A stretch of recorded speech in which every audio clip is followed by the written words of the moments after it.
میں ہر سال فلڈز آتے ہیں، لوگ ڈوب جاتے ہیں، گھر اجڑ جاتے ہیں، مویشی بہہ جاتے ہیں، ہماری فصلیں تباہ ہو جاتی ہیں، جانی مالی نقصان آپ کے سامنے ہے کہ کیسا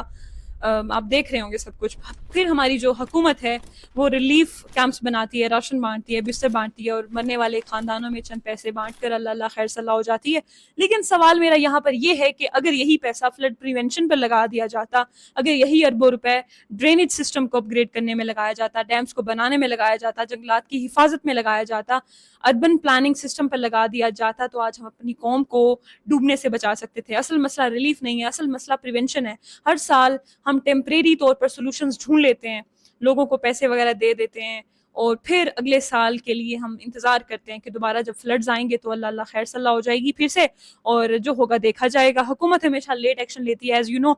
جب پانی گھروں میں داخل ہو چکا ہوتا ہے، جب سڑکوں پر جب گاڑیاں ہوتی ہیں، تیر رہی ہوتی ہیں لاشیں،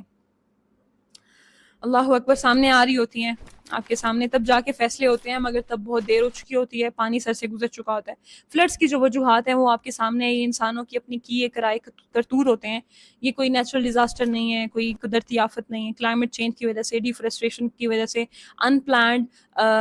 جو ہے اربنائزیشن کی وجہ سے، اور الیگل کنسٹرکشن کی وجہ سے، پور ڈرینیج سسٹم کی وجہ سے،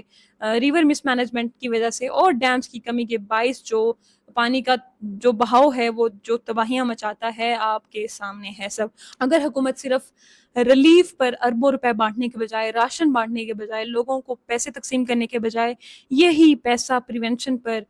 سیلاب کی جو وجوہات ہیں ان کو کم کرنے پر انویسٹ کرتا، تو ہم آج اپنی زمین، اپنے شہر، اپنی فصلیں، اپنے مویشی، قیمتی جانی اور مالی نقصانات سے بچ سکتے تھے. آج ہمیں ڈیمانڈ کرنی چاہیے اپنی حکومت سے کہ ہمیں ڈرینیج سسٹم ماڈرن چاہیے، ہمیں اربن پلاننگ پر عمل کرنا ہوگا، ہمیں ڈیمز اور ہمیں ارلی وارننگ سسٹم بنانا پڑے گا کہ اگر جہاں پر سیلاب آنے والا ہے تو اتنا جو ہے وارننگ سسٹم تیز ہونا چاہیے کہ وہ وہاں کے جو لوگ ہیں وہ حفاظتی مقامات پر پہنچ سکیں. ہم پاکستانی عوام کب جاگیں گے اور ہم اپنی حکومت سے یہ ڈیمانڈ کریں گے کہ ہمیں ریلیف نہیں چاہیے، ہمیں پرماننٹ سولوشن چاہیے.